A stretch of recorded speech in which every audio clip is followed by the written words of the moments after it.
In today's Retro Style Spotlight, we'll be taking a look through the Emulator Roundup, how Atari Jaguar emulation has hit the Android scene, we debut the Rom Hack Roundup, and how Blizzard has shut down another legacy server, the Game Boy camera that shot the stars, Sam's Journey pre-orders are now available, and the SNES Classic Walmart mishap. All today on Retro Style Spotlight. In another bit of news, I'm trying something a little bit different. So this time around, the screens behind me aren't on at all. The exposure is a little bit better this time around, so it won't be as bright. I don't have any extra lights set up yet. Can't honestly afford them. I also haven't figured out a good way to keep the camera. For now, I thought about putting it down lower, but really the way where it is right now is good. What I did eliminate though are my glasses, and I don't have contacts on, so it's going to be a little bit interesting trying to read a script that it's hard to read. it's a little hard to read, but you know, I took the feedback from last week and I'm trying to incorporate it right now with the little less money that I have. Unfortunately, we're still jobless, so what you see is what you get right now, unfortunately. So I'm trying to institute some of the changes and some of the feedback that I got from you guys while still trying to do the show with pretty much no budget. On the bright side, you get to look at a cat while I record the intro. I don't know how long he'll be there for, but kitty, everyone. With that said, let's get right to it. Hit it.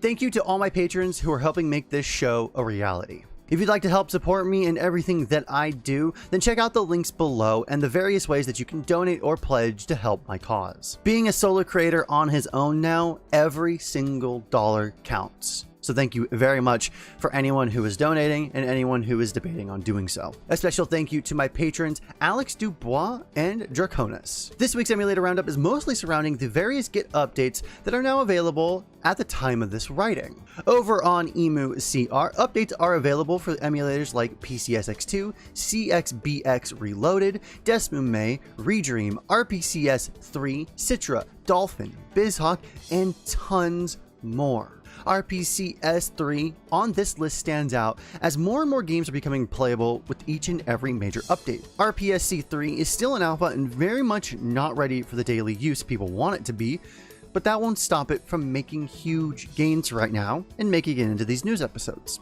Still within the Emulator Roundup, Atari Jaguar emulation has finally made its way into Android with Errata Jaguar. Jaguar emulation has been fairly stagnant for quite a while now, with the CD portion still being mostly untapped. That said, another emulator to spice things up in this realm is a good thing for proponents of that console. It was a spectacular failure to be sure, being Atari's death throes, but that doesn't stop a few games from appearing on the system and being absolute gems. I'm personally not a fan of trying to translate a classic controller setup to touchscreen controls, but using a controller on Android is now extremely easy, and this could be an app for your Android set-top boxes. Keep on going, Errata Jaguar developer.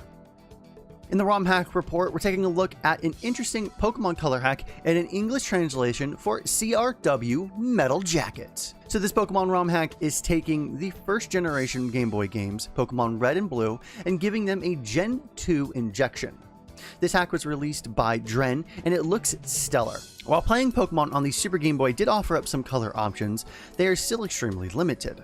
The colorization being done here is very much akin to Gold and Silver, while even porting over the Gen 2 sprites and battle mechanics optionally. There's a variant of the patch that offers original sprite work and battle UI. Previous versions had a ton of bugs and graphical issues, while this version is ready to go. The game still has issues running on certain emulators, however, but VBAM, MGBA, BGB, and other high accuracy emulators should now run the game just fine. So now you can play Gen 1 with its original engine, but upgraded to look like Gen 2 if you so desire. CRW Metal Jacket has been translated from Japanese to English by 46 Oku Men. 46 Oku Men. OKU Men for the PC 98.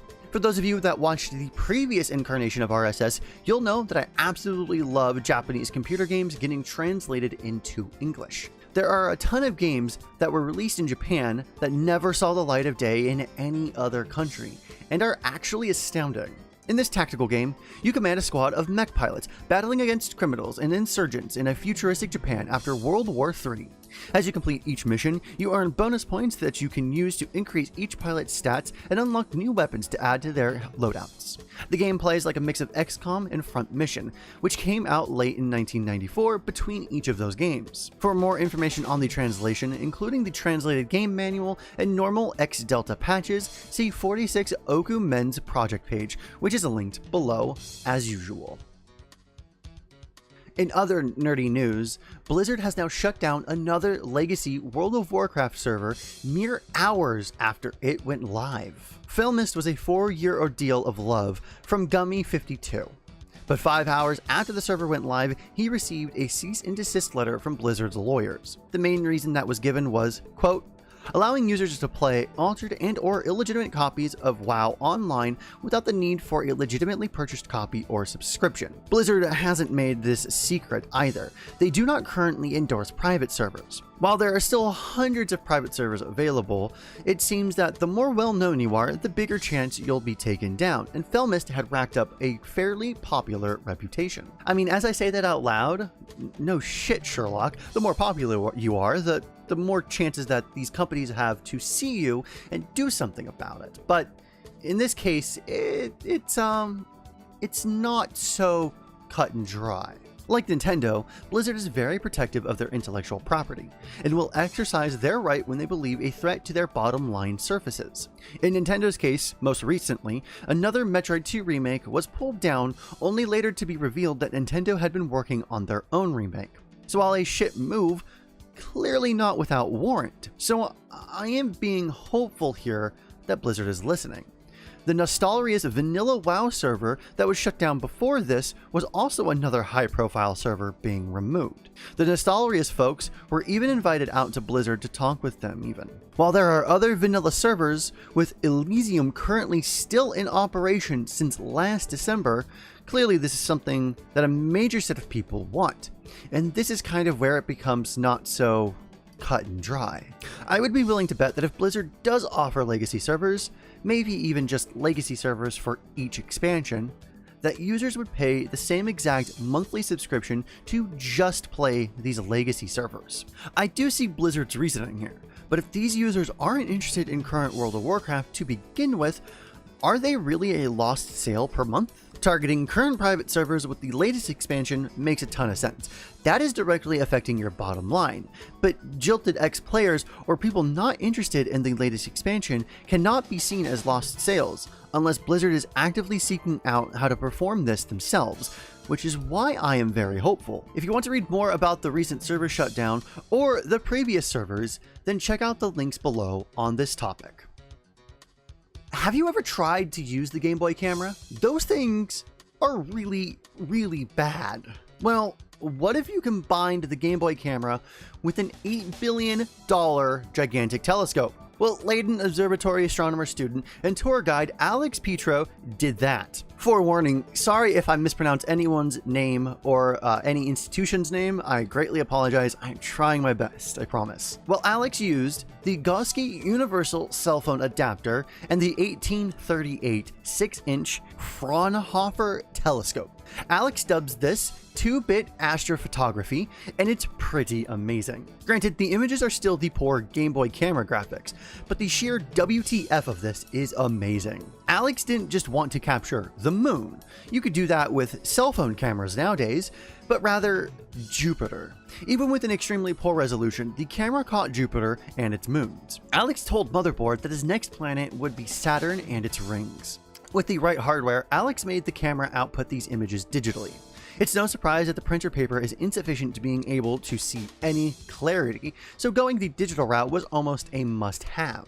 I hope this series continues, and it's a right mix of awe-inspiring space imagery with just enough clarity, but the shock value that it was taken with a fucking Game Boy. It's the right blend of two different types of nerd.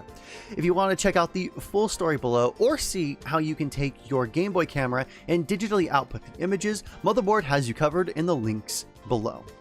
For a quicker story, Knights of Bytes, the creators behind Sam's Journey on the Commodore 64, has opened up the game for pre-orders.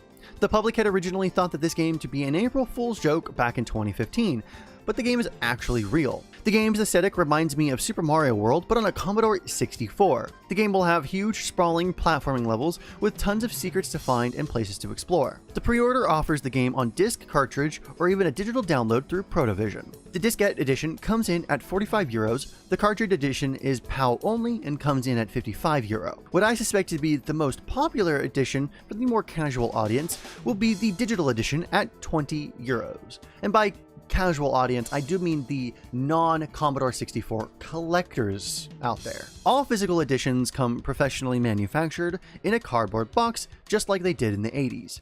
You can also add on a soundtrack and poster for €8 and €3 respectively. The game looks very interesting, and if you like supporting developers make games for legacy hardware, now is your chance. Okay, that was fucking cute. And I caught it on camera. He's now totally just laying on his back upside down. I'm so glad I have this thing now. So, the SNES Classic could probably be considered a smash success while not being available for pre-order officially from most retailers. Walmart, however, posted their pre-orders early, on accident. Instead of taking responsibility, however, they are shucking that onto the consumer. Apparently, Walmart canceled all, and I mean all, of their Super NES Classic pre-orders. First, everyone thought that they just severely screwed up with an error. Things might be restored, but no. Supposedly, Walmart posted theirs early, and I guess their thinking was, instead of punishing a few, punish all? Their official report reads like they put them up for sale and not for pre-order, citing the original release date for the Classic system. They're seriously acting like they've never done goddamn pre-orders in the past. Like, what? Normally, pre-order cancellations do happen. While it sucks, something unforeseen usually happens, and the system allows for more purchases than the company received. In this case, apparently, the pre-order wasn't real to begin with? It doesn't generally make headline news when a handful of customers' amiibos are canceled from errors on the back end, but the SNES Classic is very different. Given the overwhelming success of the NES Classic, the SNES Classic has even higher expectations, it seems, especially because they put an unreleased game in the box. Pre-orders are supposed to be the gauge for how much the publishers need to supply retailers. Walmart could have kept these up, made a large amount of people happy, and promised Nintendo a certain amount of these sold. I'm not crying over spilt milk here, it just seems like Walmart makes an error and screws over Nintendo's fans in the process. Hell, I can't afford a light bulb for RSS, let alone an SNES Classic right now. I hope Walmart opens up their pre-orders again, with more units available this time around, and gives everyone affected the chance to pre-order the same amount first, before everyone else. It only seems fair after all. It's not a move to help scalpers, mind you, but it's a move to try and right a wrong for this extremely passionate subsection of fans. Is that even enough? Are you going to pre-order an SNES Classic through Walmart, through another retail, or try to find one in stores? Let me know in the comments below if you're even going to plan on picking one up, let alone through Walmart.